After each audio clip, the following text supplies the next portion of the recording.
ലാലേട്ടൻ്റെ അടുക്കയിൽ ആക്ച്വലി രഞ്ജിത്ത് ചേട്ടനും സുനിലേട്ടനും ഒക്കെ ഇത് ഒരു 3-4 വർഷത്തിന് മുന്നേ തന്നെ ഈ സബ്ജക്റ്റ് സംസാരിച്ചിട്ടുണ്ട്. ഒരു നക്ഷൽ മാത്രം സംസാരിച്ചിട്ടുണ്ട്. അതെന്തായാലും നന്നായി. അപ്പം ഇത് ഒരു നല്ല ഡയറക്ടർ വന്ന് ഇതിനെ പൊലിപ്പിച്ച് കഴിഞ്ഞ് കഴിഞ്ഞാൽ ഷുവർ ഷോട്ട് എന്ന് പറയുന്ന കോൺഫിഡൻസ് ഇവർക്ക് 3 പേർക്കും ഉണ്ട്. അങ്ങനെയാണിത് എൻ്റെ കയ്യിലോട്ട് വരുന്നത്.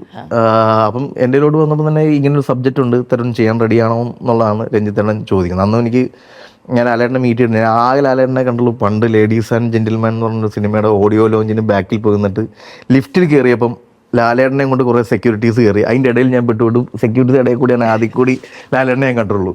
അപ്പം അങ്ങനെ ഒരാളുടെ അടുക്കയിൽ ഞാനൊരു കഥ പറയാൻ പോകുന്നു.